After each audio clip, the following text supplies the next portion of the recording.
No, I'm in Liberia.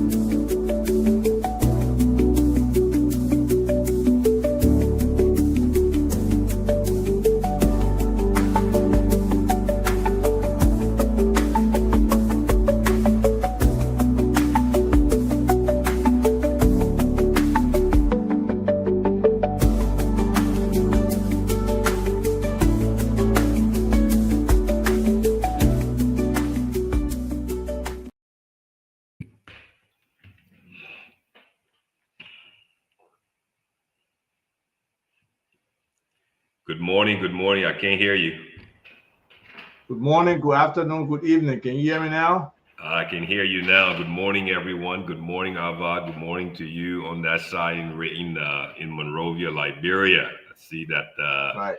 you're on the ground. You're making things happen. You're one of the movers and the shakers as we continue to. Oh, my man. Don't falsely praise me.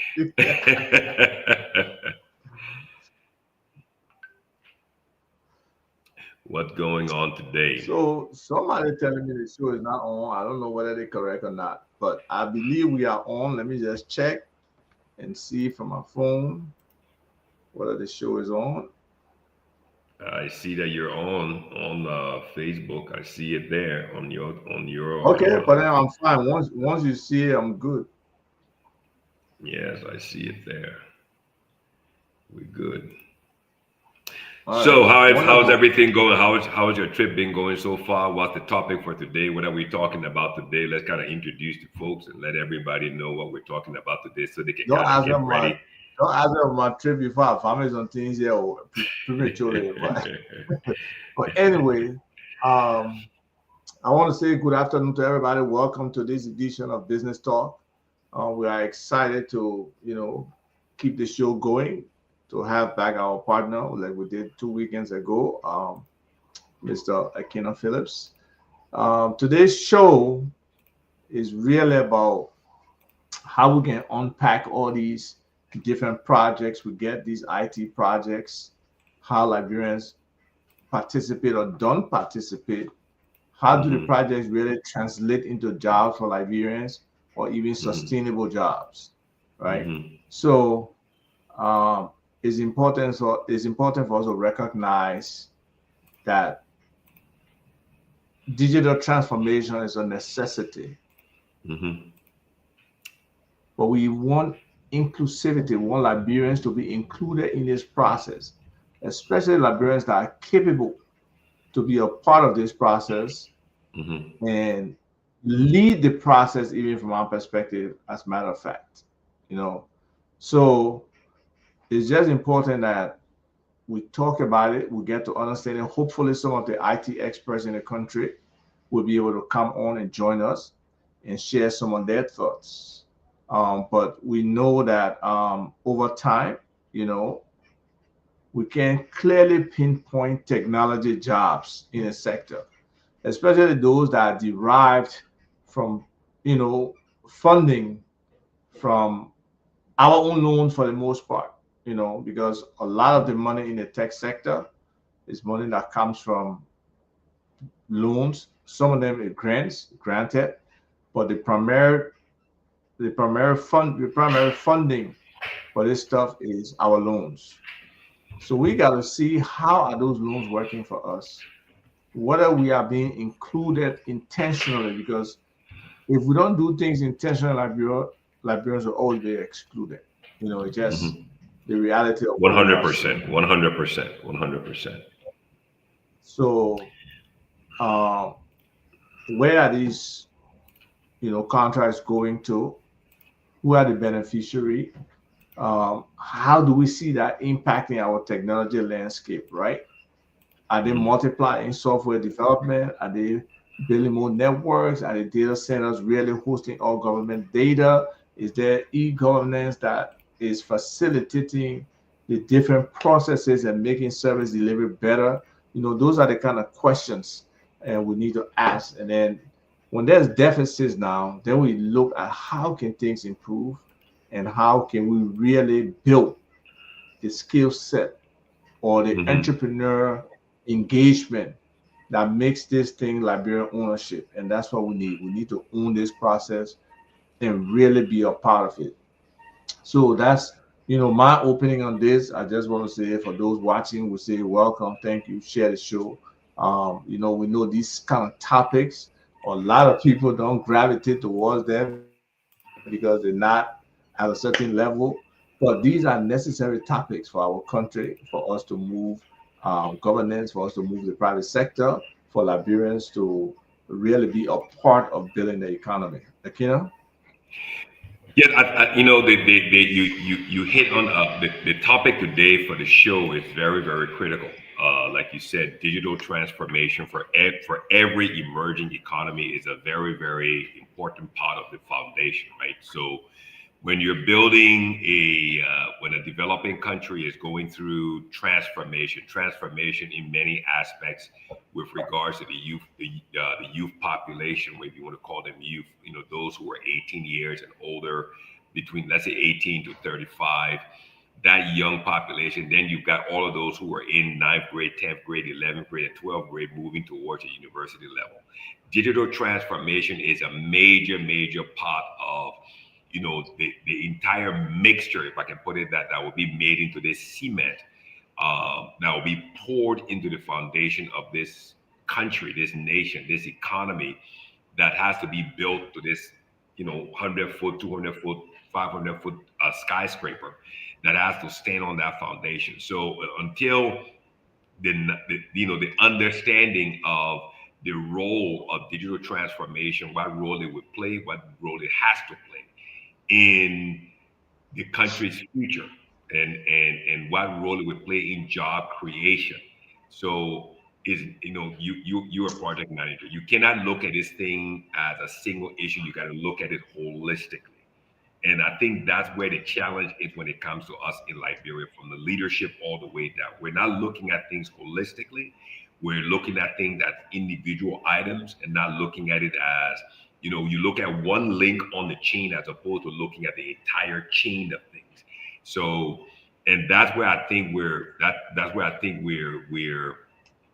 always losing out, because those who are sitting at the table having these discussions, making these deals, signing these agreements, they're not looking at things holistically. And it is so important within this digitization landscape, which is an important part of the economy. We've got to look at things holistically, because telecommunication, what do you call it, telecommunication, what do you call it, IT or ICT, what do you call it, fintech, all of those things, you've got to look at it holistically. And then, this is another part of that also, Ava. What role does the national telecom operator, Telco, play in that process? What role? So, let's go into it holistically. Let us not make the same mistake as the leaders are making, looking at individual things, but let's try to see if we can do it holistically. Again, for those of you who are listening to the show in Liberia, in the US, in the diaspora, on Facebook, we really need your participation today. If you're in the ICT sector, the telecom sector, the fintech sector, let's get into it and talk about, like Abba said, we're signing, our Minister of Finance, they're signing all of these World Bank loans. These loans are being put on the backs of Liberians for the next 10, 15, 20 years to pay these loans back. But if these loans are to be used for investment in the ICT, telecom, or digitalization sector, and Liberians are not, small SMEs, small medium-sized enterprises that are owned by Liberians are not being allowed to participate in it, and expatriate companies are taking it, then the money's going out and we're being stuck with paying the loans. So this is something that has to be discussed, and we need to make a lot of noise about it. If it means naming and shaming, then let's name and shame people so that we can correct it. I agree. Very good topic today, Abba. Very good topic. Thank you so much for bringing this topic up today. And we have to recognize, right, our technology sector is not just to be a support function. This is a pillar that is featured in the arrest agenda We supposedly have a digital transformation strategy. Mhm. Anything we want to do that will help us leapfrog or get to the level of efficiency we want requires technology. It's a fundamental building block, it's a growth enabler. I mean, whatever you want to call it is there, you know.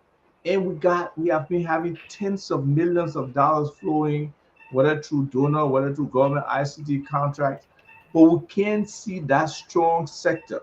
So the problem right now to me is not the funding, okay?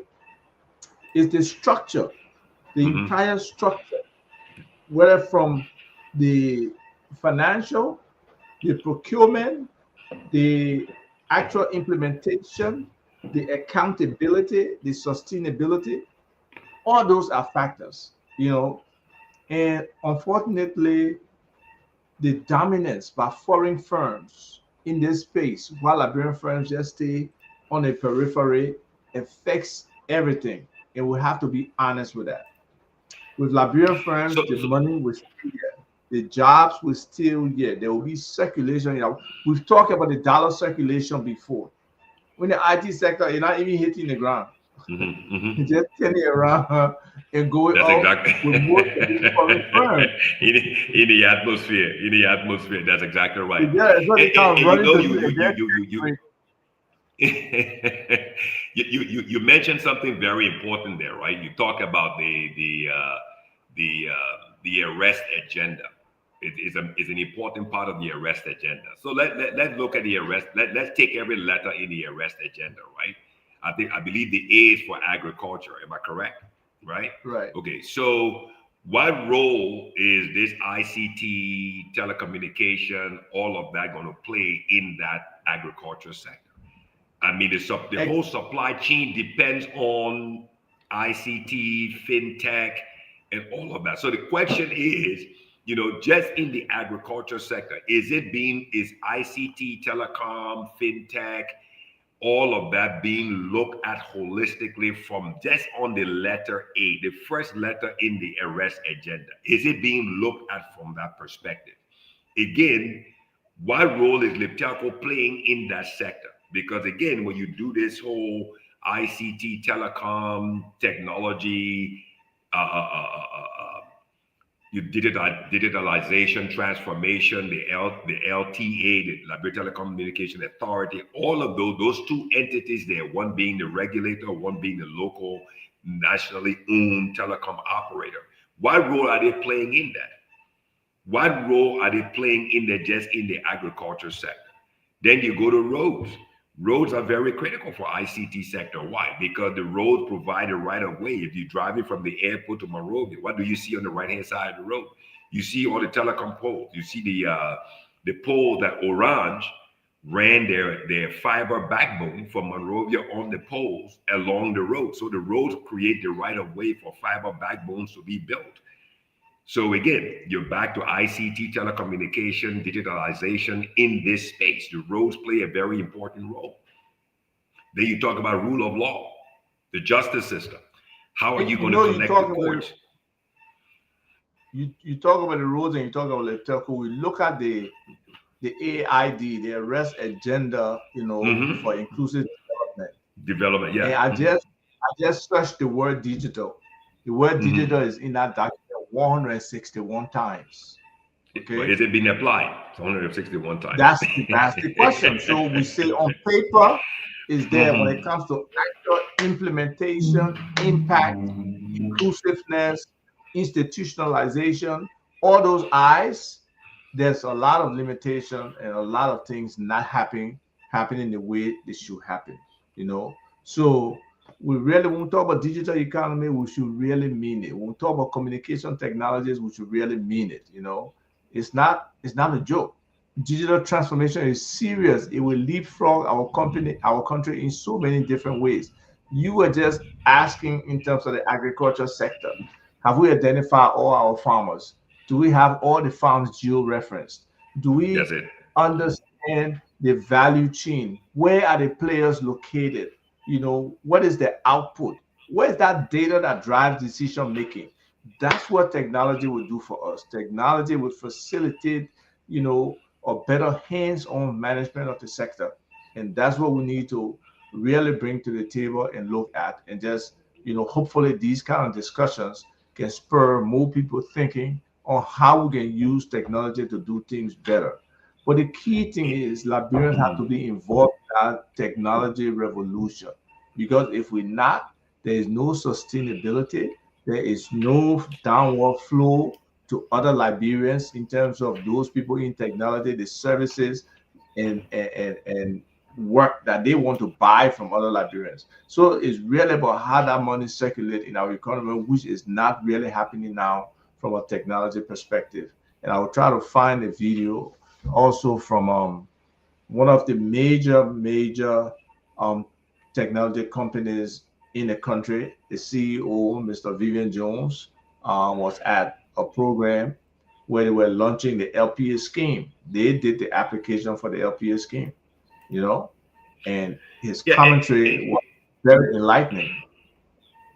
yeah, and again, you talk about the agriculture sector, right? So the whole idea, the president Joseph Yuma Boyka is talking about driving agriculture creating thousands of new jobs, be it for cash crops or be it from different type of crops, whether produce or whatever the case is. But you hit on a very important point.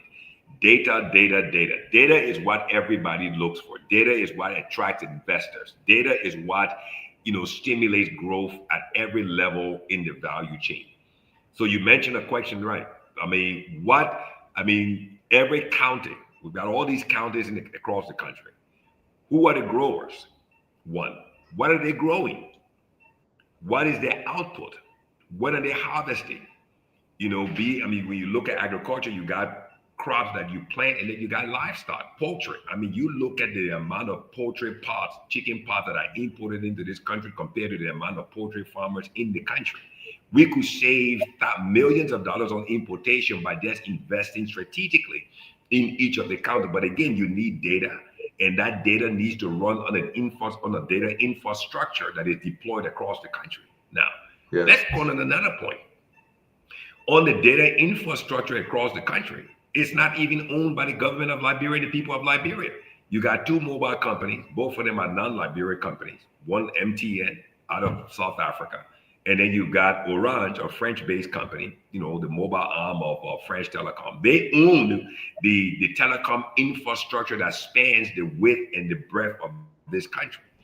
Now, for those who are listening in the IT space, correct me if I'm wrong, data infrastructure are privately built. They are privately owned and controlled, and no one who builds and invests their money in that infrastructure is just going to open up the gates and allow other people to come in there to profit off of that infrastructure. And that's where the LTA, the regulator, is supposed to play a very important role in demanding, requiring of these mobile operators who are profiting from all of the money in our economy. That Liberian developers, software developers, and everybody else need to be able to plug into that infrastructure and share that infrastructure so they can be able to build their own businesses on that infrastructure. Because until that infrastructure is opened up to other people, it remains a toll road. If you don't pay the toll, you can't access. If the guy doesn't give you access, you can't come on the exit. And that's where Liberian companies are blocked, we're stopped, and we're hindered from growth. I was talking about the rule of law in the arrest agenda. How are we going to connect all the courts? You go for a case in Riverside. Are you going to pack the files in a basket or in a box and put it in your car and drive down to Riverside? Or is the court in Riverside going to be connected by broadband on the network infrastructure to share the file from the data center in Monrovia? Again, data ICT, but again, our Liberian company being given the opportunities to build that infrastructure across the country in the justice system. So again, it's a very important topic. And you just touched on infrastructure. There's development, there's training, there's maintenance, there's cybersecurity. So there's just so many areas where jobs can be created, especially if we participate, and they can be sustainable too. because sometimes some of these systems are built, but because they have foreign people maintaining them, if the relationship goes sour, we lose basically everything. We Most lose times, we don't everything. have access to the back ends of these systems. We don't have ownership of the data. So, data ownership and privacy should be, I think there's a law or a draft of a law, but that's something that's critical that should really be given serious attention. Who owns any data of any system that the government of Liberia is using? Who owns the code that creates that system? So, we need to we meaning government, we meaning the people, we need to raise these issues and let them come to the forefront, you know, and find solutions, not just sit on there and say, oh, the people complaining again. No, you know, this is what the reality is. And I, then I, we got to start talking about the whole contracting thing. But go ahead. yeah, but I mean, but again, I mean, before someone can bring forth a good, solution to a challenge, right? I don't like to use the P word for problem. This is a major challenge in our economy, in our society, in this country.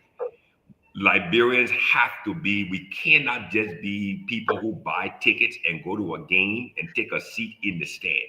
We must be active participants on the field. This is our country. This is our nation. We must be participants. We must be players on the field. Because if we're not players on the field, then we're actually missing out in a major way. Because then what happens, we just have an export economy. What do I mean by that? We sign a World Bank loan for digitalization from all the various ministries, or let's say connecting the county service centers across the country. Let me just take that for example. How will you connect all the county service centers across the country, build software to service different things in all the different counties? You get a World Bank loan for that. There are like competent Liberian companies in the country. You mentioned Vivian Jones, Maquanta, and all of the other companies.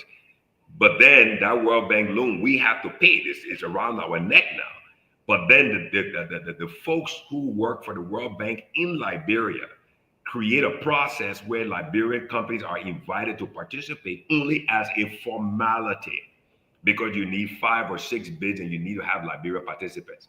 But then they pick up the phone and they call their friend in Europe or in Kenya or in Nigeria or South Africa and invite them to participate in the bid.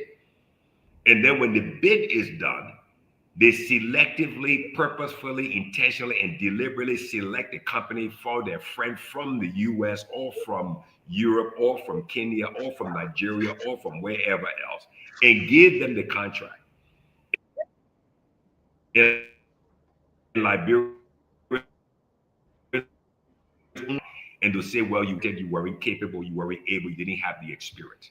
This is a game. It is a game. And I think, the president and the minister of finance and all of the PPCC, director need to be intricately, directly involved. And they've got to come to the understanding of what is actually taking place. Liberians are being, we're stuck with the loans for the long term, having to pay the loans back. The folks at the World Bank are playing a game with the system. They're not giving Liberian ICT companies the fair shot of winning these contracts. But yet and still, they're bringing expats in to come and do work that Liberians are well able to do. And then it's an export economy. That money is packed up and is sent back overseas. And Liberians don't even benefit in any way, shape, or form. So that way, wealth is not even created in country to transform the lives of people. This and again, digitalization for this country, for this developing country, Liberia, this land of liberty that we love so much, is going to be in the billions of dollars for the long term. For the long term, you look at Mittal. Mittal is going to digitize. They're going to have to digitize. LEC, The whole the country energy has sector, to. the whole country is going to. I mean, and again, this falls on leadership at the highest level, from the president himself. I'm going to call him by name, Mr. President. If you're listening, this responsibility is, you bear the ultimate responsibility, along with your Vice President Jeremiah Cohn. You bear the ultimate responsibility of not understanding what is at stake here. Thousands of jobs can be created, and these are good paying jobs, high technology jobs in every county in this country that will affect the foundation of this emerging economy, of this emerging. Look at You got Cote service, d'Ivoire next door. you They're got having service elections centers. today. You got service Yes. centers I mean, and how are you going counties. to integrate them? How are you going to integrate them? You know? Yeah, how are you going to integrate So them? You need Liberian companies, and this is, it's almost like the energy sector. The energy sector is the foundation, but the ICT, that's what connects everything together. That this is the enabler to connect all aspects of the economy. Healthcare. Look at healthcare. What role can digitalization play in healthcare? Clinics, significant, hospitals, significant. patient I records. gave you Significant. exactly patient records and being able to optimize routes for medical delivery stuff for sample. You know, you got For specimen, sample, you need to yes. move it.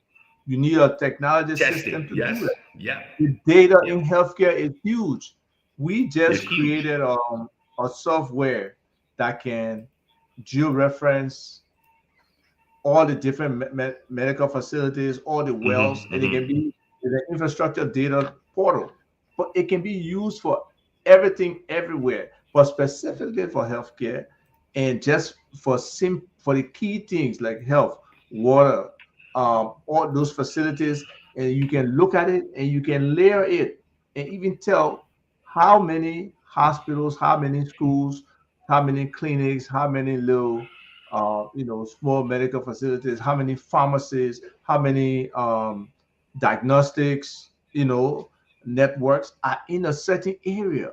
And that gives you an idea about how you can do development, especially if you are interested in doing development for your people. Now, if you are not, that's another thing. And you can't really argue that. But we got to go look at the reality of where the sector is today, right? Um, how much capacity we need to build, even in government. Because if we're not honest with ourselves, then we're not really be honest with the thing. There are some gaps, but those gaps can be filled because we have these multi-million-dollar projects that come in. There is no requirement for the amount of Liberians that should be employed in those. There's no requirement for Liberian companies to participate. There is no local content set, whether at 70%. There is no requirement that a Liberian firm has to be the lead in this project and go find a foreign partner or something. There has to be formulas that we can use, to be able to empower Liberian firms to be a part of this thing. And we can allow the World Bank people to say, oh, it's not in the contract. Yeah, and that's what they are saying today, because the contract that we are government established with the World Bank for some of these loans that are being, kind of implemented now, these projects, they didn't put those local content there. But does that mean this government cannot make the case? We are borrowing this money. It's not free money. We, like you said, some of us, meaning some of your younger people and the next generation, they will be the ones paying for this. And That's if we exactly can't right. we cannot get a hold of what we are obligated to and what they should be obligated to us with. Are they here to help develop our country, or are they just here to implement one application in a vacuum? And that's one of the biggest problems. The fundamental thing, which is identification first, is not there. Okay. We need this identification system to really be set up. There have been a lot of noise. There have been a executive order 147. There's a steering committee appointed that we haven't really seen results from. So we need to have some frank discussions about this. Hopefully, at is it next week?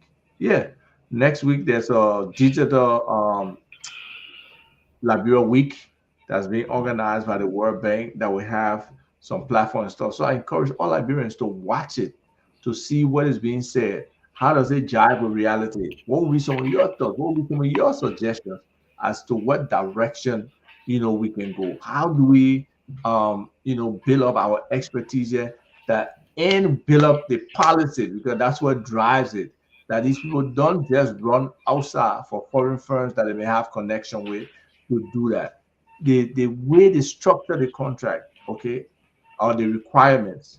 They say a Liberian firm must put up $60,000, $50,000 for bid security, right? So let's say even if the bank only saying, oh, you gotta pay 10% of their money for to get you this, that's 5,000, 6,000. That company probably doesn't eat that, right? They ask you for 3 years of audited financial statements. That's another place where from a small business or from a sector perspective, the government need to support some of these firms to push them to get this whole audited financial, knowing that that's what these international people will be asking for, right? Then you go on the other side and say you will have done at least 500,000, sometimes $1 million. On an annual basis for the last 3 years. How many firms in Liberia can claim that? It's a setup. Okay. It's a game. That's all it is. Maybe one. Then they add on. You might have done this project 3 times. Yeah. We didn't even do the project 1 time in Liberia. 1 time. Yeah. IT is not that because you don't do something before, that means you're just able to do it again. Yeah. No. You know what I mean? Or because you haven't done that particular project, mean you can't code and can't do the work to create the product. It doesn't mean that. So either some of the people writing and constructing these requirements are not IT people, or is really just intentionally stacked against any Liberian, and they want to direct it to maybe their friends in the international sector. And that's what we have to do. And you bring up a very good point. I mean, when you look at the requirements or the standards or specifications or whatever whatever set of words you want to apply to it that define who can participate in such a bid, this is a game. It is a game. Let me give you an example. So in the engineering space in oil and gas, for example, when you're doing, we have so many different manufacturers, be it GE, be it ABB, be it Rockwell, and Eaton, Square D, or Schneider Electric. We have what we call specifications. So when a manufacturer has a set of unique capabilities with regards to their technology on different, let's say, circuit breakers, be it for motor control, be it for variable frequency drives, and so forth and so on. What you do is you get with the engineering firm and you write those features in the specifications so that those specifications and those capabilities from that manufacturer directly prevents other companies from participating in the bid. Why? Because their equipment hasn't yet reached that level of technology.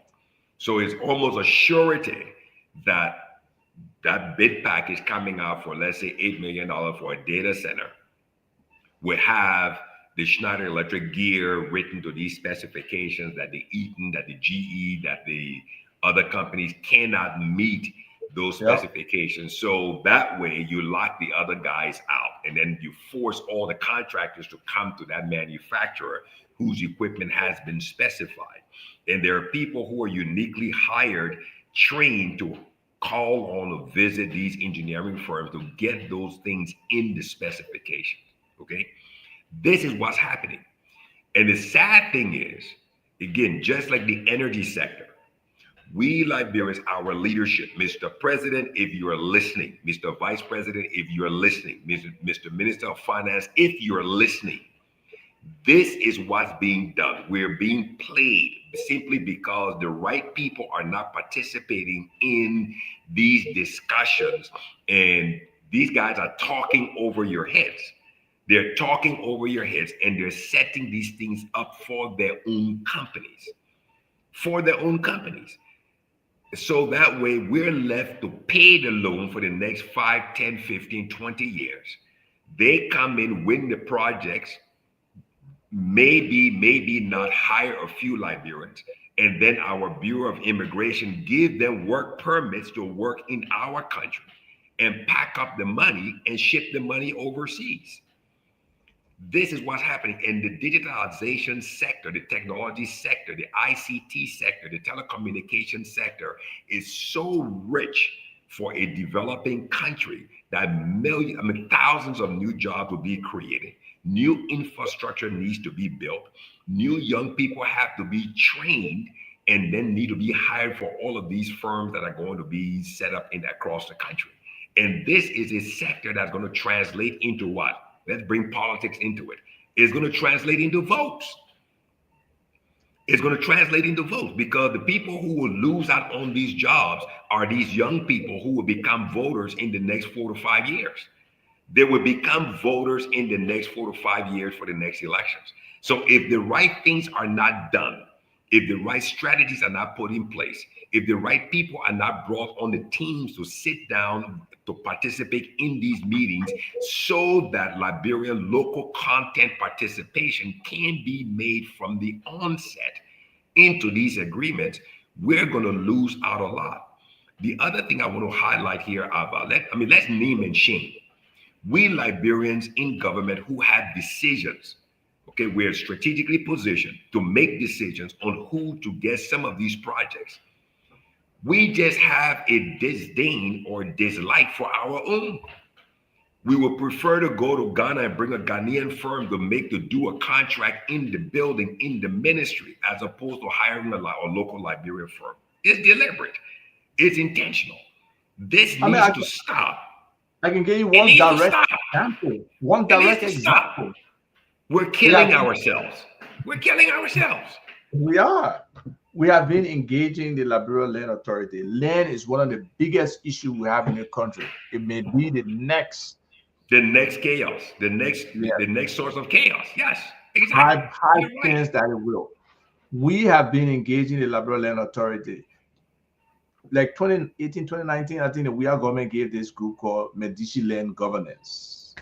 They did an agreement with them to pilot and probably do 2,000 or 2,500 properties, in the country. And that's fine.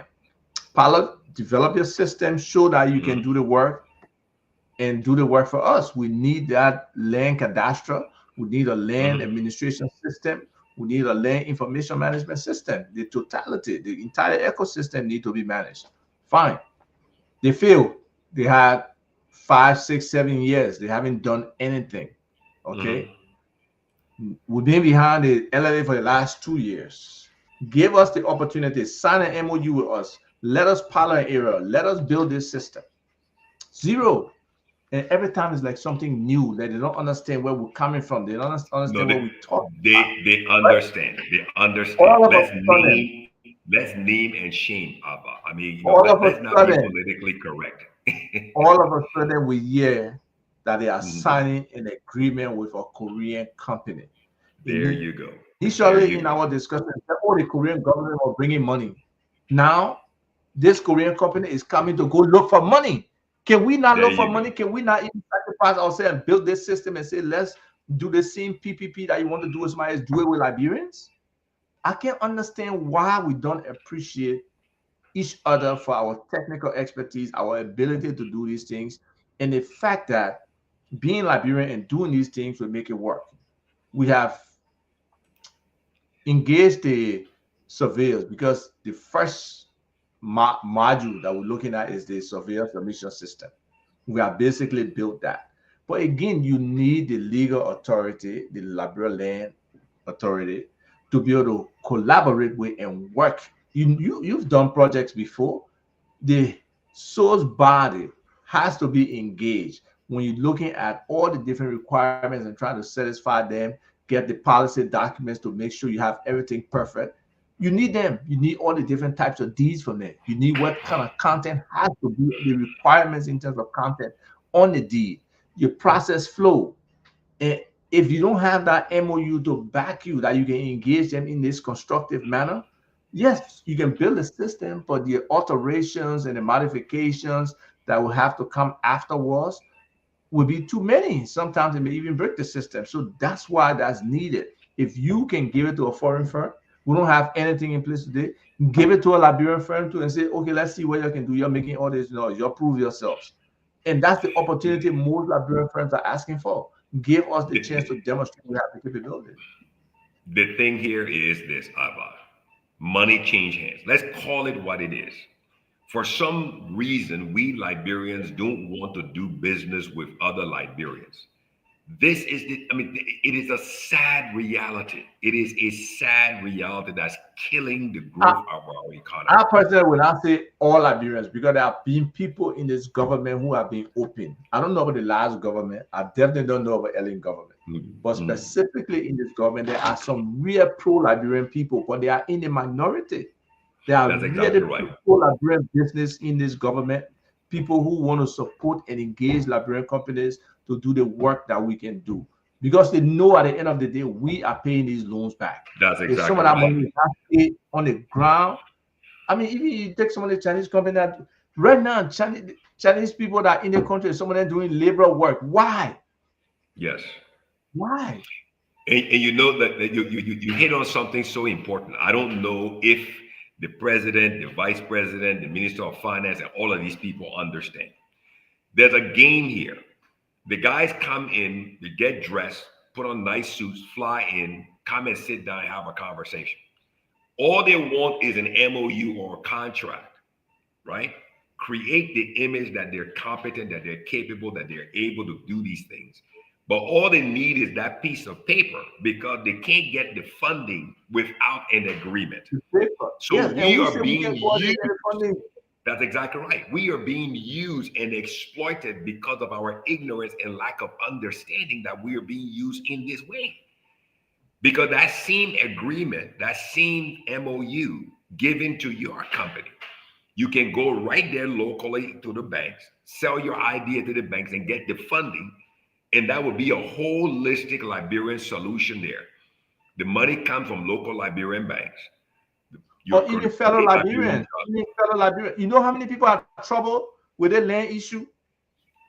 I'm saying exactly about 8 acres in Broadway, where nearly 3 have been encroached upon. 1.6 of it is people who is somebody who claiming the land is there. Then there's another portion where there's some houses on there. How they got the land, how they came there to build, nobody knows. So and the thing is this, Abba. So let's talk about this technology space in the land issue. I think there's a general lack of understanding, right? They don't understand the role that third-party contractors like your company play to feed, right? Because if the cadastre is created, right? Correct me if I'm wrong. Tell me if I'm wrong. If the cadastre is created by the land commission, so that's the data center where all of the data need to come in.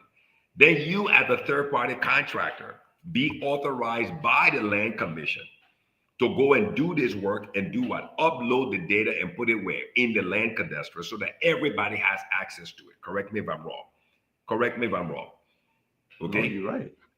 That's it. So they don't understand that this is not a one-person thing. You create, you can get one company to build the cadastre, the data center, whatever the case is, and then you authorize other technology-based companies as certified contractors of the land commission. And then private Liberians who have challenges with their land will contract your company to go and do work for them and upload that data into the system that can be used by the court system to make sure that these people get their land back correctly. So I don't know whether there's a process flow, lack of understanding or not, or just pure, incompetence or lack of ignorance. I don't know.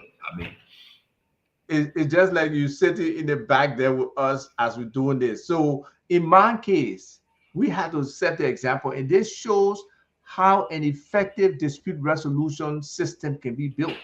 That's exactly right. You're going to do the investigative survey. You come back, you give the points, we upload the points, and that's what we did for my property. We upload the points and illustrate the property. Okay, my deed was from 1980. This person deed from 2000. So my deed is the older deed. That's exactly right. I'm the older deed, right? My property is clearly laid out. The person overlap is there. The other people encroaching is there. I can share the image if you guys want to see it.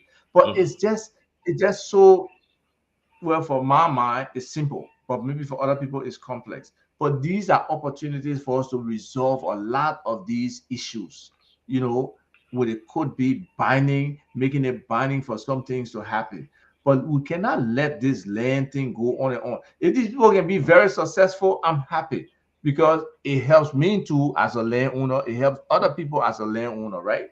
But when you know you have the capability to do what's being asked, what's necessary, and you are probably one of the major knowledgeable people about the entire land People sector, where it's in that from tech, the engaging in that space, yeah.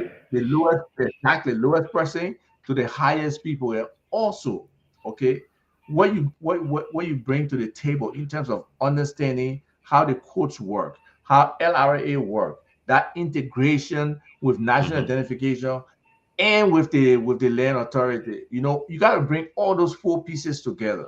Nobody coming from Korea or India will just get that right away, you know. So these are some of the things that we look at and we push, but unfortunately there's pushback or there's just absolute or stonewall, like, you know, we know what you're talking about. I think the general challenge here, if I'm wrong, let somebody who's listening, somebody who's on the Liberia side, Monrovia side, you know, I mean, technology is something that scares a lot of people, especially people who are from the older generation who have not truly adapted to, plug into, and use technology. Technology is an integration.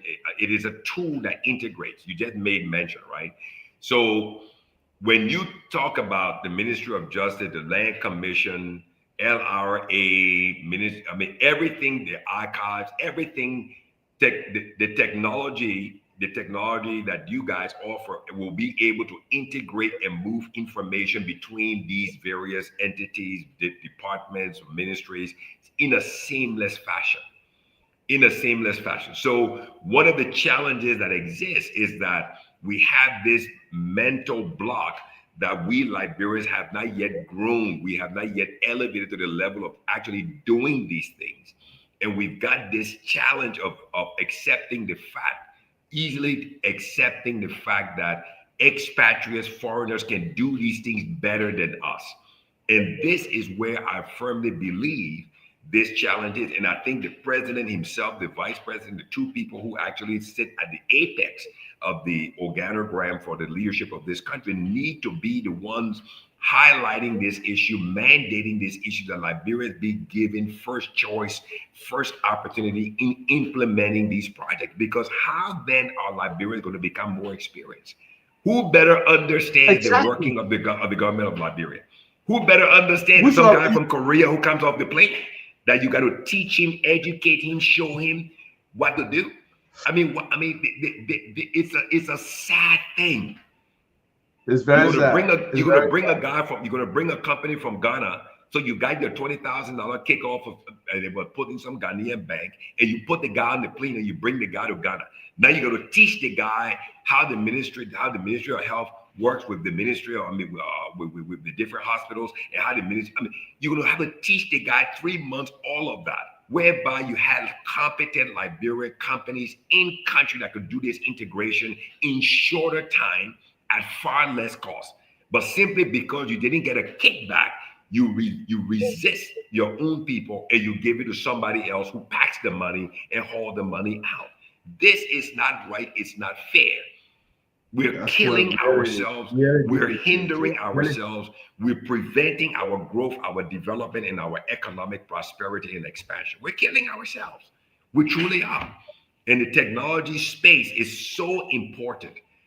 It's so important. It's so critical. And I think, again, before you come on to talk about this area survey in the technology, just imagine what this would do for the agriculture sector.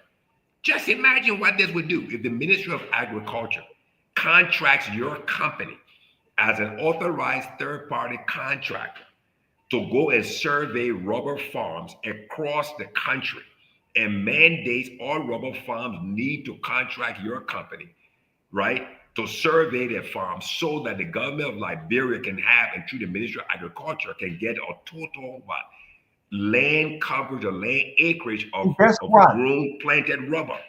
for we can make it translate into simple. production. Yeah, We don't have to physically go there to that's do the my full point. survey. Give us the coordinates, or we can come and collect the coordinates. But what I'm saying, that all that you need is that the Ministry of Agriculture just needs to sign an MOU with you, giving you the authorization and saying this is our third-party certified authorized contractor that can provide this service in the agriculture sector, so that you guys at the ministry can have the data. So when somebody wants to come and build a rubber processing plant, he will know strategically where to put the rubber processing plant, because the data is now there from your company to the ministry, where the largest concentration of rubber farms are where they are. And then the president now can say that it's okay, now Liberia is producing X amount of tons of rubber collectively with Firestone and all the other growers. So this thing, I mean, technology plays a very, very important role. But again, technology, let me end on that. I know I talk a lot, but that's okay. I think one of the challenges here, Ava, you're laughing at me. I know you know how I think. But that's okay. I know how you think. My brother. When technology, to some degree, one of the challenges that I've noticed, I've learned in my career dealing with Liberians, is that when you start talking about a technology or talking about an area that you have greater, better, deeper, wider, higher expertise in, Liberians become, the folks who are responsible for that, they become very uncomfortable. They become very, very insecure, and they become very, very challenged. For them to do that. Look, most of the Liberians out there who are highly qualified, they don't want government job. They just want to support. Look, in the agriculture sector, the whole drone capability, you can monitor, you can collect data, the geospatial and the real soil data, the plant data. You can determine plant health. You can help with spraying insecticide or pesticide, or what do you call the other one that help the plants do, fertilizer. All of those things you can do it so much more efficiently. So the fact that we shun some of these capabilities and we don't want to employ them or implement them, is like, and every time, you hear our first excuse about no money, but you see money being spent on some things that may not have the similar impact or may not take us along our development trajectory. But coming back to the point, like Jimmy just finished this person has 10 acres in a blue rectangle here. I have 8 acres, because of precision, we go to like 5 digits. We're not rounding, so it's 7.95321 here in the red. And this is the overlapping area, the yellow, which is 1.6 acres that they're claiming on the Mount property. Then at the same time, there's the edge of this house that's not in that property, and these 3 other houses here that are encroaching on the property. So this land issue needs to be resolved, and it can be resolved. It also has significant revenue implications if we do it the right way. There's a lot of untaxed property all over the country, and that can generate huge revenue for Liberia to do the things we need to do. It's just realistic. If you own property, you're supposed to pay taxes on it. Sometimes people don't even know the taxes they're supposed to pay. Sometimes they don't even know how to declare. So information about what people need to do also need to be forthcoming. Some ministries, some agencies try to educate the customer, the taxpayer on some of these things, but it's challenging. They need to be, more effective on doing stuff like that. So, we just hope more people can get involved in this thing and want our country to move forward in a certain way, want other Liberians to participate along with them. It's not easy, and sometimes people do feel insecure, but the only way we can move this country forward if we integrate and work together, because there are a lot of opportunities that we can work together where we bring in our best and brightest that are all over the world, and many of them are right here in Liberia, but because of whatever reasons, they are being sidelined. They are not allowed to get involved in the development process, or even if they're in a private sector area to prosper. Some people try to limit them. So, It's a tough thing, but we need to find solutions to these things. We need to continue to speak about it. We need to build a critical mass of information, of facts that shows, oh, this from I'm thinking about doing analysis from 2006 to present on all the different technology projects that were led, who received those projects, what were the amount, what is the current state of those projects today, or based on previous time, what was the expectation, how long was it like? Because typically these technology projects are supposed to be there. You can always refresh the technology or maybe change it or stuff, but when you implement these things, their functionalities will be for extended periods of time and change the workflow, impact the people, and be able to make them more efficient, more productive. But sometimes it doesn't happen that way. I think, Abba, I think one of the challenges here, I will go back to that point. I don't think that just how the energy sector was, and then light was brought to that sector, and then transformation started happening and stuff like that. The ICT, telecommunication, digitalization, fintech sector, I don't think our leaders truly understand the role it plays, or it has to play, or it must play in the transformation of this economy, job creation at all levels. I don't think there's a general understanding. I'm willing to have a deep discussion, because if people truly understood that, I don't think some of the decisions that are being made will be made. I mean, people make decisions based on what they know and that which they understand about what they know. So if the limitation is there in either the knowledge or the understanding of that which they know, then the resulting decisions will be flawed, or there will be shortcomings. Let me prove the point. Look at Mittal Steel. Look at Mittal. Let's just think about how much money Mittal has invested in the pelletization process and everything else, the new power plant they're building to process, add value to the ore. As a project manager guy who understands this, just think about how many third-party contractors they're going to bring in to maintain and keep that operation going, to keep it profitable. How many Liberian third-party contractors are going to be brought in to participate in that? Very few. There's no way someone can take $2 billion invested in a power plant, and then you just sit there, agree to that, and then keep your people on the outside. And this guy would bring a whole bunch of third-party guys from India, and then our immigration department would again give them work permits that they would take all their salary and export the money. And whereby there are Liberian contractors there, and we're not giving them, and there's so many Liberian electricians and everybody, and we're not giving them the opportunity to be third-party contractors to Mittal that's putting billions in and taking our iron ore out. How can we not understand that process? That's my point. Let me give you another example, right? Based on what you're talking. I go to Kenya, I go to Tanzania. I cannot fly or drone there. Not even, on a recreational basis. Let move before I would say it be on a commercial basis, right? But people can come here to this country from anywhere. That's why one of the guys who fly drone are complaining. All Mittal Steel work they bring is foreign people. They want to do a drone the other day, bathygraphic drone survey of underwater stuff.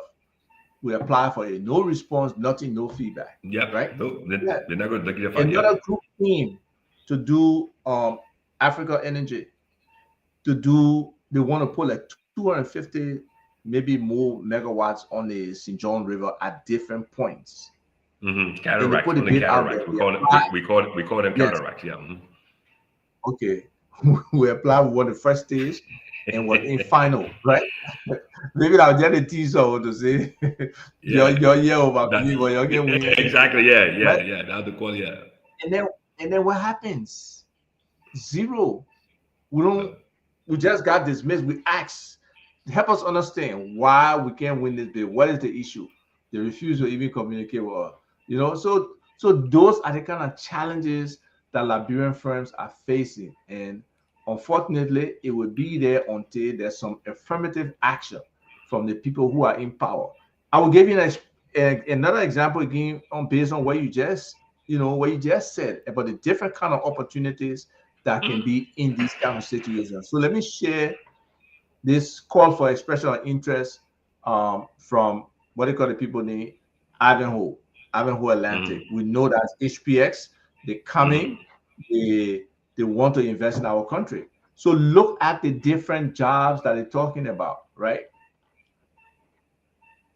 Geotechnical investigation, catering and food services, medical services, security services, supply and storage of petroleum products, metallurgical laboratory services, topographical service, clean and waste management services, in-country logistics and transport services, customs clearance and forwarding services, stevedoring services, health, safety and equipment services, environmental and social impact assessments, civil and earthworks construction. At this stage, Liberian firms should be trying to work together to see how they can build a mass and collaborate to win some of these contracts. Because this is open to us. We have to take that position of partnership and collaboration.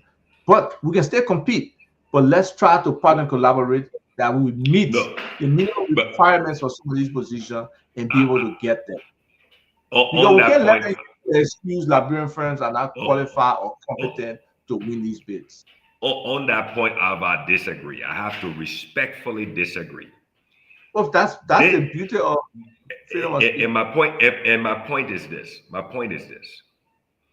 From the onset, from conception of this whole Ivanhoe agreement. On our part, I totally agree with you. You got to know where you're going, but go ahead. The president who was sitting there in the room should have made it clear with no ambiguity that the Liberianization process will be fully implemented because that's a national interest issue.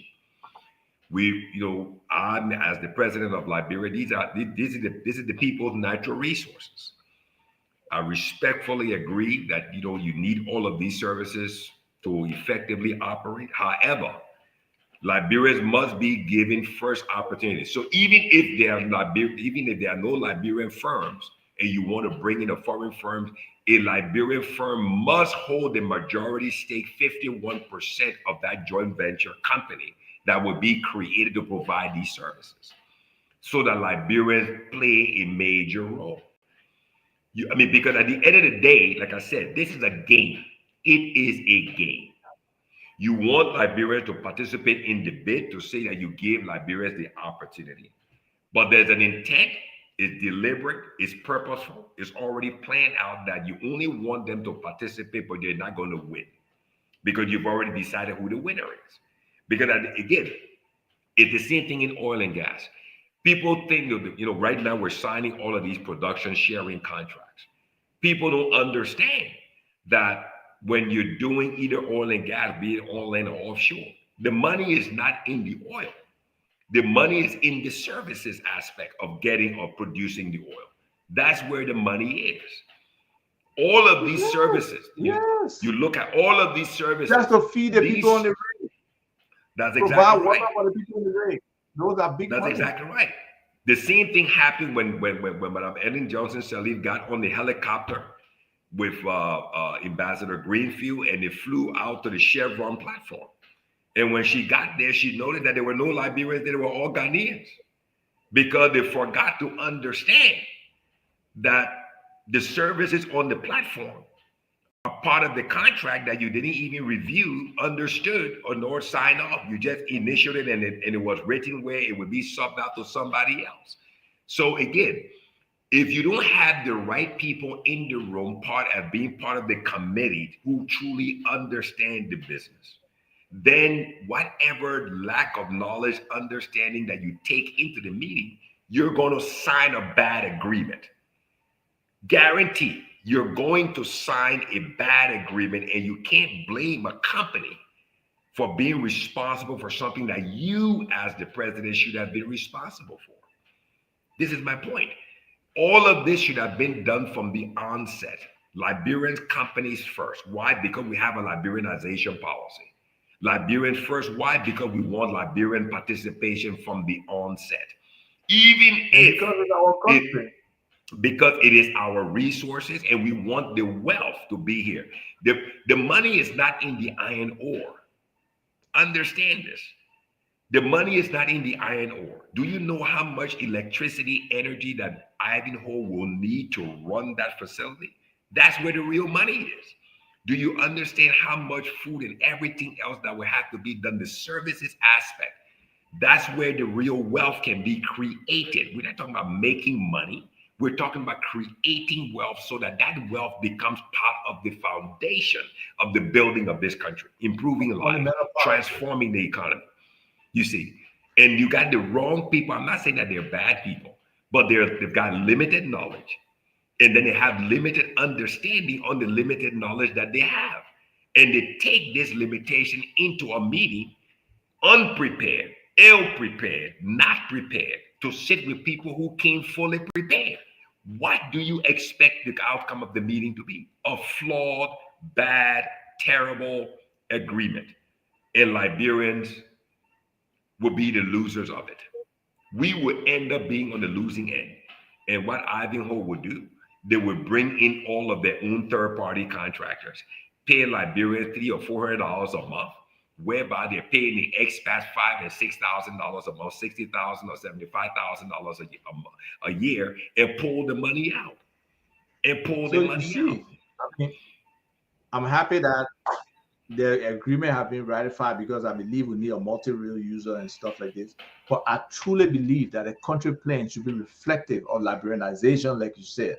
The country plan should be reflective of clear local content. And hopefully, but it is not the response of this. It is not the responsibility of Ivanhoe. No. When I say the country plan, it has to be approved by our country. It has to be approved by our country. So they have to make sure that that information, that content, that preference for Liberian workers and Liberian, how should I say, Liberian content should be there. Many of these concessions, you go to B Mountain, you will not find Liberians in all the high positions like they're supposed to be. Progressive elevation. So all of these things tie in the technology piece, technology within these individual firms, because what they do, they see what government do with their own citizens. What should inspire them to do anything different for us? Nothing. That's exactly right. So we need that thing to change. We need this whole technology landscape to change. We definitely elevate this issue until it's in front of the president to say, look, you talk about a digital transformation. You talk about the 10,000 students in terms of those 10,000 people that were supposed to be trained. Where are they today? How many of those 10,000 people are in the technology sector? How many of them got jobs? We have to think holistically, like you said, from the beginning at the table. For every contract, there should be something for capacity building.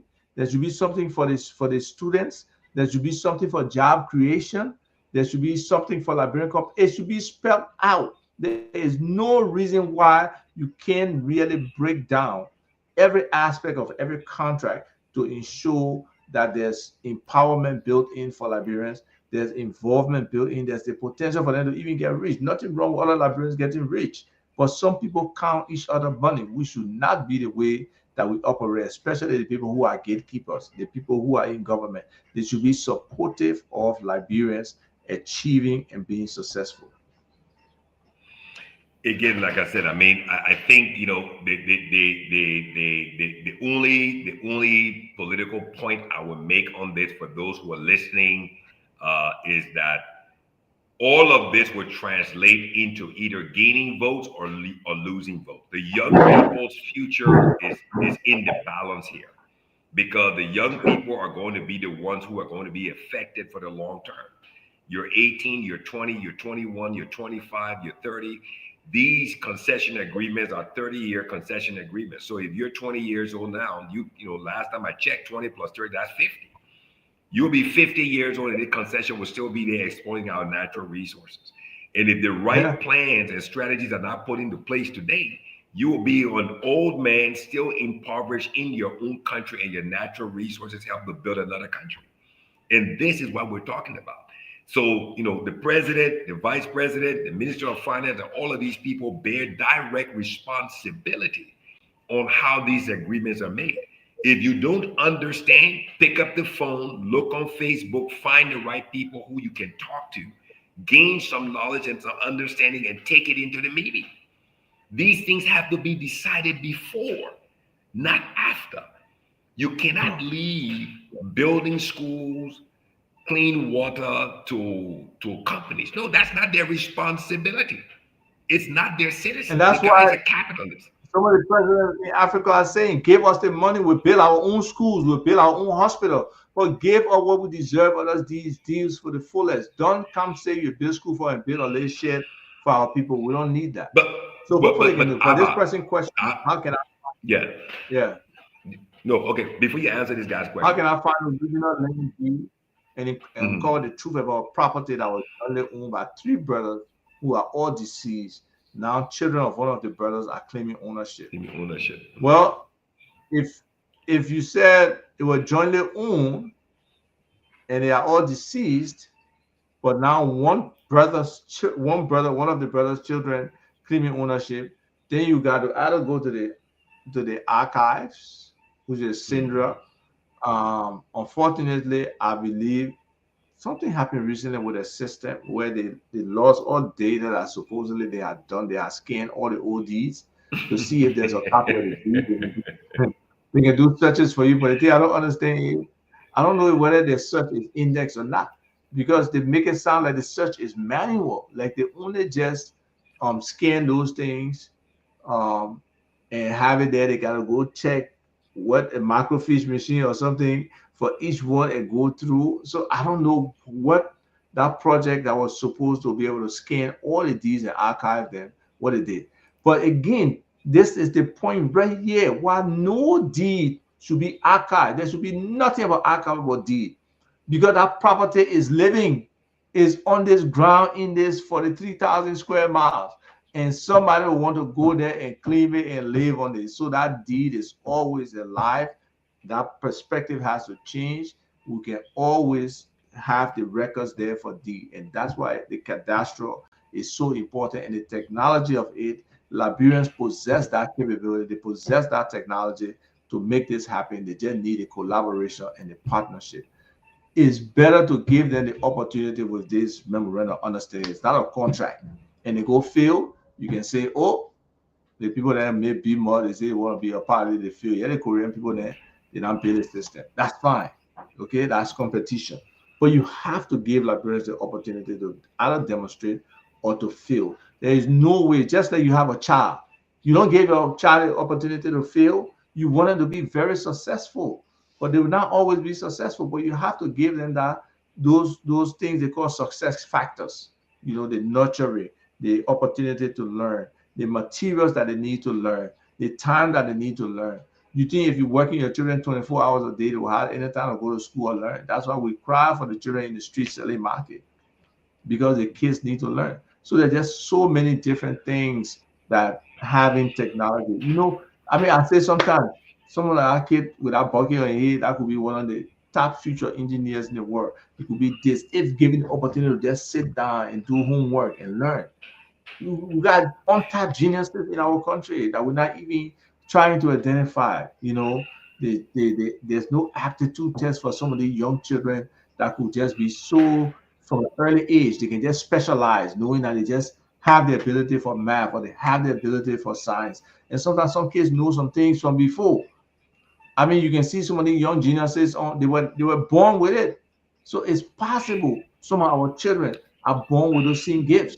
But we have to make the effort to explore, to see it. And technology, again, can help us do that, can hasten this process of education. What comes to mind as you talk about the young people who are street hawkers. Their parents put them out to be street hawkers, to go between cars, selling coconuts, selling whatever the case is, to for daily living, for the household, for the home. Why is it? Lack of jobs and more opportunities for the families, for the parents. because if the parents were able to get jobs, they wouldn't put the street. They wouldn't. No self-respecting parent who's earning to cover his rent and his livelihood for his household, for his home, for his family, would punish his children by going to sell on the street. Even if they go on the sell, if he puts them on the street to sell, he wouldn't put them on the street during the week. He would probably tell them that's your Saturday responsibility. You get my point, for your lunch money for the week. You get my point. That's a fact. Okay. But the thing is, again, as we talk about this technology space, we have a very, very good ambassador to Asia, to Japan. What's his name? His Excellency. What's the guy's name? He came in, I think, third or something like that during the elections. Okay, what are we leveraging, right? What are we? How are we leveraging? Oh, Appleton. Appleton is in Asia, there in Japan. I mean, you know that. I mean, tablets today, right? Tablets are being made where? Tablets are being made in China. They're being made in Japan, South Korea. So how are we leveraging our bilateral relationship with these governments that have manufacturing companies that make tablets? And how can we get 1,000, 5,000, 10,000 tablets to what? Into our school system so that we can help our young people to adapt to the technology? How are we doing that? What role is Libtelco as the local telecom operator working to connect the schools to the internet backbone so that when these tablets comes, these schools can be connected and get the young people plugged into technology? You get my point, okay? Because all of this stuff, you cannot look at it from as one chain, one link in the chain. You got to look at the entire chain, and then how Liberian companies can be contracted with Libtelco to build the IT infrastructure in each of these schools to create more jobs, and how can government make the investment in the education sector as it relates to technology to fund these small Liberian-owned IT or ICT contractors to build out the IT infrastructure in all of the schools, be it government schools, be it private schools, whatever it is. Those are thousands of new jobs that can be created in this technology space. So my question is, how are we leveraging that? If Mr. Appleton is listening, Mr. Ambassador, what is your answer to this? Can we get tablets for the schools? Don't bring computers, because everything nowadays can be done on the tablets. Students can sit on the tablet and do different lessons, and all they need to do is to be connected into the internet. The managing director of Libtelco, what's your role in this technology space? You operate the People's Telecom. The People's Telecom is Libtelco. What are you doing in this technology space for fintech, for connectivity? You get my point. To play a role in the arrest agenda, to create jobs. This thing is all connected. Ivanhoe is coming. Who's providing the internet? Are they going to bring in a Starlink? Are they going to get it from Libtelco? Is Libtelco going to provide them the backbone they need, or are they going to go out and get a Starlink or they're going to go to Orange, or are they going to go to MTN? So all of these things all play a role. Who's going to build out the IT infrastructure for Ivanhoe? Is it going to be given to Libtelco to do, or is it going to be subbed out to a private company coming from abroad? All of these things are holistic. They're all connected, and this is why this discussion today is so important. I think anybody wants to call in, let them call in. Put a question up on the board here. We need some input. We know that technology experts out there who know this stuff better than us. We know there are other passionate people who really want to see these things change in Liberia. So join us. Call in. Let us know what you're thinking, and we'll be glad to have you call. Receive your call. Oh. And the thing is, you see the story now. The family has changed the deed because the father was the last to die and had a joint deed. So then you really have to go and see what documentation was used to change the deed, try to find that original deed. And that's the fact, though. Just earlier today, I was discussing with some people how families, when it comes to property, when it comes to inheritance, they just screw each other over with no conscience. And then how can you say you family? You're not family when you're doing these things to people that got your blood.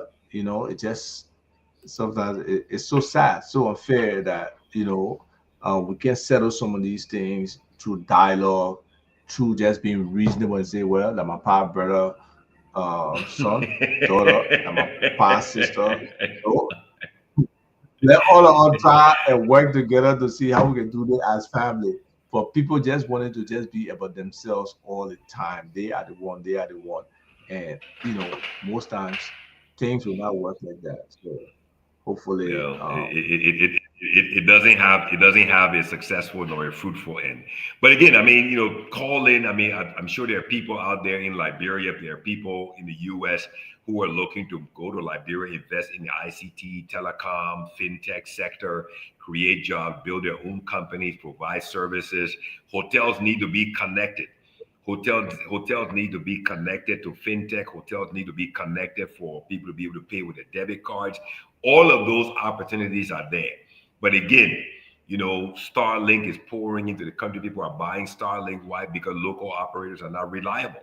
But again, even if you deploy a Starlink, you need a local Liberian contractor to build a Wi-Fi network for your hotel, run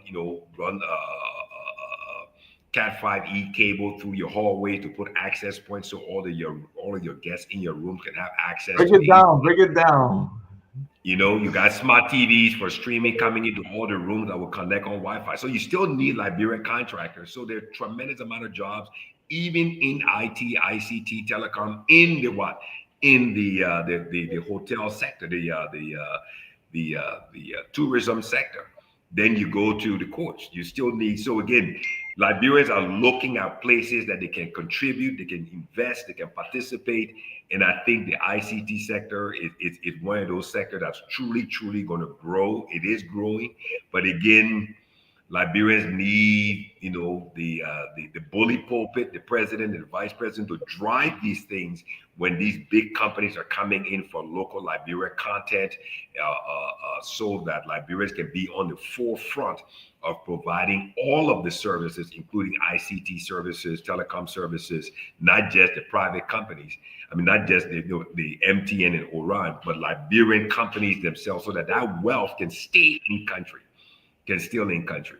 Okay. So our numbers are on there. Please feel free to call. Yeah, 346-546-4589. Yes. Feel free to call me on that number directly if you're in the US.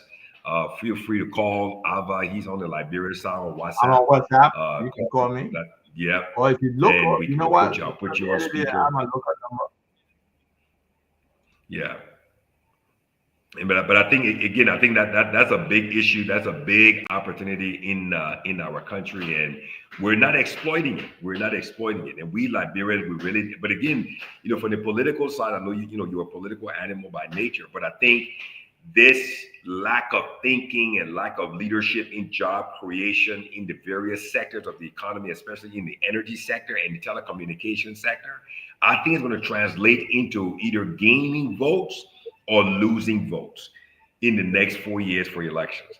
Whoever creates the most amount of jobs or presents a plan, a strategy as to how to create jobs in the energy sector and in the telecommunication, ICT, fintech sector for the young people of this country is going to be that plan, that strategy, be it practical in whatever way, shape, or form, is going to transform or translate into votes, because jobs need to be created. It's not just saying we're going to tell all the companies to change, we're going to review all mineral agreements. No. If the Ministry of Labor were doing the work, there are already some jobs that Liberians can get to in this country. If the government can do its work in terms of enforcing liberalization policy, not even taking any affirmative action at this point, just saying, look, this sector is dedicated for Liberians, don't operate in it, and let Liberians. And then have enforcement, and then have enforcement, and have enforcement, and have enforcement, and have enforcement. Enforcement. That's the key. Enforcement. So, I mean, it's not one time you go do spot check or you go do raid. That's not enforcement. Enforcement is a disciplined, intentional, and consistent activity to ensure that particular policy stays in effect. So until people can do that, but if if nobody will call, we can try to go to our closing statements and see. Hopefully next time we'll be able to share a different perspective on something else that people want to participate on. But a lot of these topics sometimes, a lot of people are hesitant to call in, to weigh in, to share their own ideas. But we really do want a give and take. If you're out there, you got a different view, you feel everything is great, the No, I think technology sector is I think some I think sometimes the reason people don't call in is because they're absorbing all of it. I think when people truly understand and identify with the topic that we're discussing, be it at the Liberia level, the U.S. level, Liberia want to go home to invest. The diaspora is primed to invest in the country. Most people need direction. Look at the young guy we had the last week, who was talking about this soap. He got his farm on the Buchanan Highway, and he was not even born in Liberia. He was not even born in Liberia. But this young guy had his uncle. now And his two desire. weekends ago, like Gabby. 2 weeks, okay, 2 weekends, yeah. And he Yeah, came on. I mean, that guy George packed up Carnell. and went home. Yeah, exactly. That young man went home and look where he is today. He invested his time. He made some mistakes. He ended up hiring a guy and took him a while for him to learn that the supervisor he had on the farm couldn't read nor write, but it was okay. He learned that, he took back in the bucket, he moved, but look where he is today compared to where he started from. So the technology sector is very, very strategic. Put that comment from John Monyu on there. John Monyu is saying something here. He said the president needs to appoint a technology czar, someone who will hasten the adoption of technology throughout government, specifically AI, a technology that will speed up productivity. You're on point. I don't. No. Well, but go ahead, give you a disagreement because I agree with this, but I will try to explain what this current situation is. Well, okay, so I'm not saying AI is a bad thing, right? But the technology czar position, I'm in agreement with that. Okay, I'm in agreement with that. But again, it's not about getting a dog. If you're going to get a watchdog, right? If you're going to get a dog to protect your property, you want to get a dog that has teeth, and you want to give that dog the authority and the power to attack and to bite. You get my point? So don't just get a technology czar just to fill a position. You want to get somebody who you will give him full power and authority to go and enforce and implement and drive the technological interconnection and integration of government ministries, and then be able to push. Yeah, I mean, don't just get a dog just to bark all day and can't bite. I know. Remind me of my little ducks. But anyway, what you think? Yeah, there you go, your little dog that you carry around. He thinks he likes to believe that he's a pit bull, but you see. Oh man, that dog used to scare me. That dog used to scare me with the people joining the community. I know dogs don't have a good idea about size or something. I don't know. Seriously. It's called a Napoleon complex. It's called a Napoleon complex. Go ahead.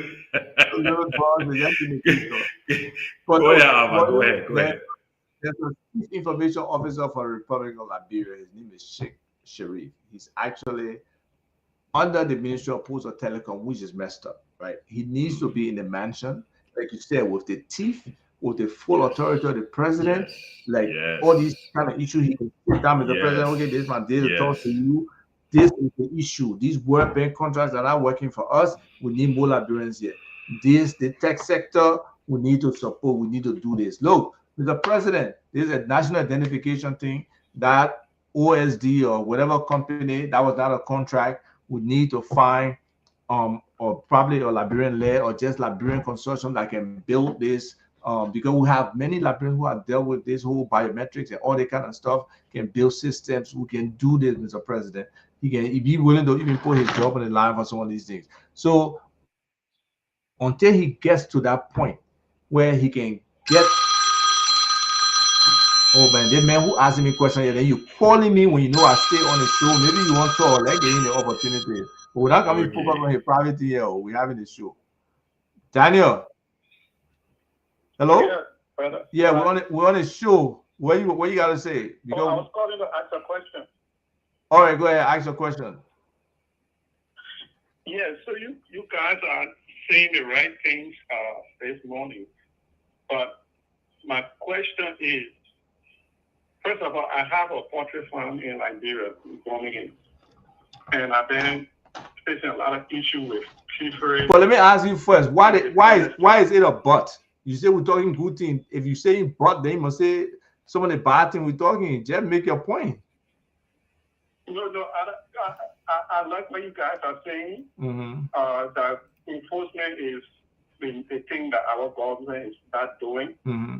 But I was asking a question about honesty. Okay. Because most of us want to retire and come back home. Man. Testing the waters, opening businesses. Right. So I have a poultry farm right now with close to 1,000 layers. Okay. And this honesty is so high that the eggs production has reduced. And I'm thinking maybe I need to put a camera in there. Not maybe you need. You should. Look, let's be honest. For me, I always tell people I don't trust anybody. I got degree of confidence in people.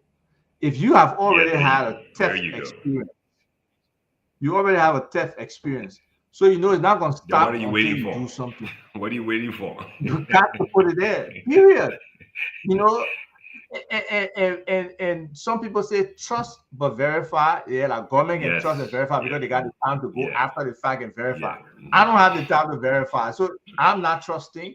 I'm giving degree of confidence. You know, if you are proving yourself to a certain level, yes, bam, we can deal on whatever level. If you haven't, I'm not gonna go there with you. It's just simple. So if you know, and a lot of people in the farming sector, in these farm chat rooms, they complain. People do this, people do that, people steal all the time, people are lazy, people don't want to work. You just got to keep pushing yourself to do the thing the way you want to do it, Daniel. You can't say, oh, I'm thinking about putting camera when you know the people already stealing. And you got to quietly do that thing until you bust the first few of them are stealing. Then you let them know. Because people will adjust. When they know that camera is there, they will adjust. If they try to break that camera or cut the wires, you put the wires back again, because most likely that's what they will do. They try to compromise in the system. And the first set of cameras I did, the first set of cameras were stolen. Then you got to give one person that responsibility for that camera. No. Let me, Daniel, how are you? Let me give you the solution, what I believe it to be. What you do is you give an incentive as a bonus for the first person who's caught. You give 1 full month's salary for the first person who gets caught stealing. Anybody who report with full evidence and the camera or using a smartphone to record the person, you give that person a full bonus. You see, when you turn your employees on each other to be security on each other, and then you attach a financial incentive to it, it gives a motivation. You get my point. You see, if you want people, you cannot decide for people to be honest, because honesty is an individual decision. You get my point. You are a businessman. You've invested your money. So you've got to make this decision not with your heart, but with your head, because this is your money that is at stake. Your production is not reducing. Your production is increasing, but your recovery is reducing. You get my point. You follow what I'm saying?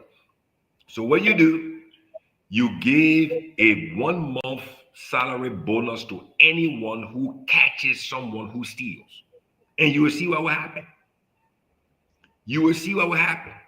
All of a sudden, people will stop stealing, because everybody wants that bonus for the next month. If you're paying them $250 a month, that means that person will get $500 for that month because you caught somebody. That's how you do it. So let the security be security on everybody. Let everybody be security on the next person. That's my point. And then what you do, you can also build into your whole production operation every month an incentive for meeting production quotas. One of the challenges we face as Liberian investors is that we learn certain things in the US, and somehow on our flights on the way back to Liberia, we forget to implement these things we've learned here. You get my point? If you've got 30, 40, 50 people working with you, working for you as a team at your poultry, what is the incentive for them as employees to maintain production or achieve production or surpass production for the first month? Are you giving them an incentive, or are you just paying them their salary? So when people are incentivized to perform, amazingly, they will go the extra mile because they are in expectation of what? Of an incentive. You get my point? Okay. So if you're supposed to get 1,000 eggs every month, and you say, look, the quota for this month is 1,000 eggs. And these are the KPIs, right? That's how you guys call it, ABA in product management. Yeah, key performance indexes. So you give them five KPIs that we have to meet every month. Break them into teams. So once those 5 KPIs are met, including your production quota, then everybody gets an extra $25 on their paycheck. So now people are incentivized to meet the KPIs, which translates into more profitability for your company, for your farm. And it keeps the people working together. You get my point? You see, because if they only see you as benefiting from their hard work, then there's no motivation, there's no incentive for them to put every extra effort into what you're doing. Because the mentality would be that we're making Mr. Dyer rich. We're making Mr. Dyer rich. With my hard work, I'm waking up in the morning, I'm walking under the ring, I go in there.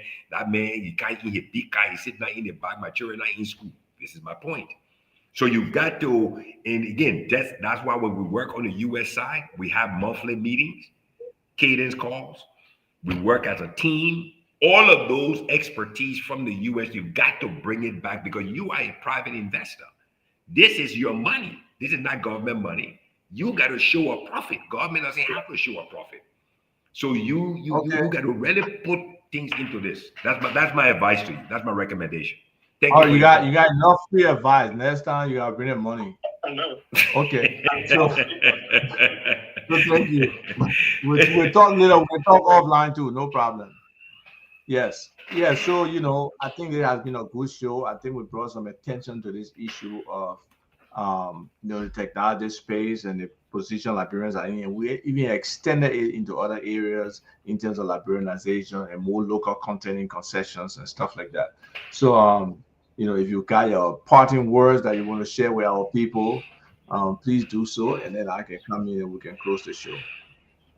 Well, once again, Ava, thank you so much for the opportunity to be on the show today. Business Talk. We're here talking business, not politics, but sometimes we link it to politics.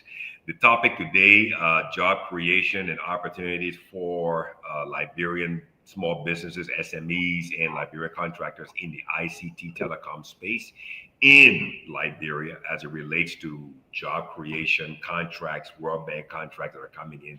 It's a very, very important topic. I think this is where Liberia is going to grow, expand in the digital space.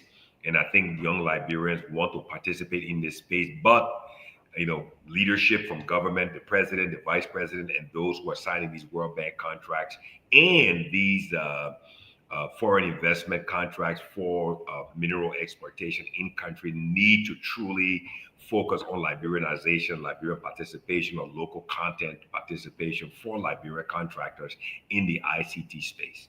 I think also the telco, the national telecom operator, needs to play a very leadership role, strong leadership role in this sector because they're the national operators. They're the ones who can connect.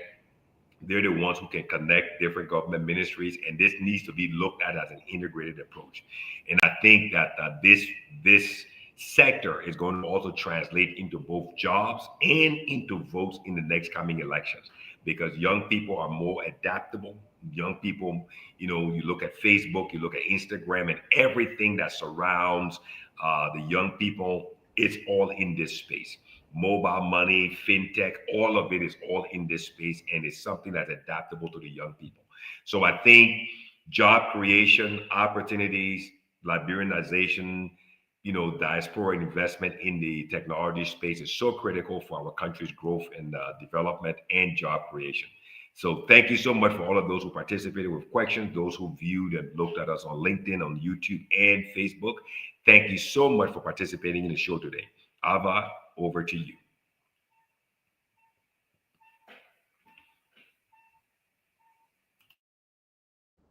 Before I go, I will share some words from Mr. Vivian Jones. He was at the launching for the LPS scheme. Their company implemented that project.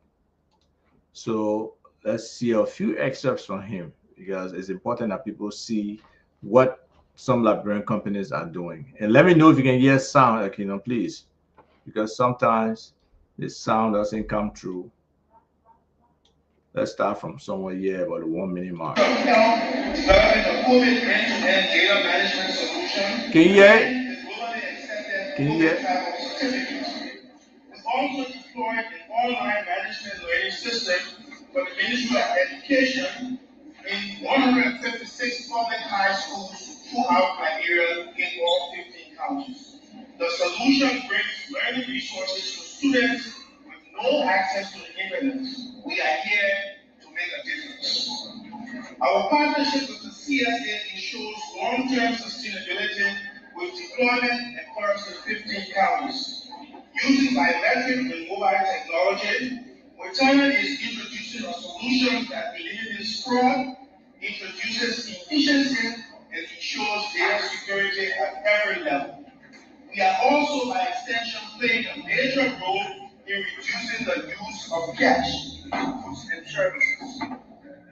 If a vendor has products to sell or services to offer, the LPA platform is a bridge to reaching customers, specifically civil servants. I would like to thank the Director General. They're going from spot where he's trying to talk to us. Reduce fraud and crime and ensures accurate delivery of public services. Mr. President, unfortunately, although Liberian-owned IT companies have a wealth of experience developing and integrating biometrics, GIS, and other leading-edge technologies for national systems, this administration and previous administrations have continued to look outside of Liberia to foreign firms for work that can be done by Liberians. We cannot, and dare I say, better than foreign firms. We also guarantee long-term sustainability. Please give us the opportunity to demonstrate what thinking, loving, and building Liberia by Liberians really is. The automation of the LPS system is more advanced and complicated than capturing of fingerprints and printing of secure national ID cards. This LPS platform includes workflow and integration with financial institutions and other systems. This platform is designed for use across Liberia in all that systematically and automatically exclude us from submitting responsive bids. For example, automating the LPS system has never been done in Liberia. If partners were funding this, their requirement would state that you must have at least developed it in 3 countries and must have made $2 to $3 United States million for the past 3 years. That is impossible for any Liberian company to do. These requirements exclude Liberians. We have built and managed complicated systems. We need the playing field to be level, and the process must be inclusive to ensure significant participation of Liberian-owned IT firms. Currently, Liberian-owned IT firms are in the process of organizing the Liberian Information Technology Consortium, LITCOM. The goal of the consortium is advocacy, awareness, capacity building, advisory to public and private sector actors, and advancing technology in Liberia. Technology will help us leapfrog Liberia's development. We will need the support of all branches of government to fast-track the growth of the IT sector. We will need policies that ensure inclusivity, of Liberian-owned IT firms in all government and development partners initiated or projects. I would like to appeal to you, Your Excellency, that you kindly consider policies or legislation mandating the use of competent Liberian-owned IT companies for all technology-related projects. Local content and liberalization are policies that need to be strengthened and enforced. I will go one step further and ask that included in any policy and legislation is a clause that Liberian-owned IT companies take the lead in projects with 70% local participation. We know the players in the technology sector across the globe, and we are in the best position to decide how to power the growth of our economy today and for the future. We need the help and involvement to make thinking Liberia, loving Liberia, and building Liberia a reality. I can't say much after that. You're on mute. It's the same thing we said. Everything he said. Everything he said. Yeah. And that's a company So who it's I clear. believe. You just need to keep upping the volume, raise the octave, and hopefully somebody will listen. The president was right there. The president listened to him. There will be other people reaching to the president, hopefully, to really push this issue of Liberians being involved in the technology sector, of it being able to impact, the schools and everything like that, because it's very significant. And I was talking to, a couple of people at the University of Liberia. They got, I think they got something called iPod or the iHub or something, where some young kids are really doing some good stuff there. They got the iLab, they got different places, but we need to expand those to kids who probably their parents may not have any money at all, but that does not mean they should not have that opportunity too. So just in closing, we need inclusion, we need impact, we need the institutions to really lay the way forward for us to do this thing. Right now, technology in Liberia is not, the infrastructure is building, but the ownership is not being built. We need economic backbone, we need economic inclusion into this thing. Okay. So it's not about capacity for us, it's about opportunity. And opportunity will expand the field. Right now, learning technology is so much easier. You got agents, you got tools that can help you really move this process forward.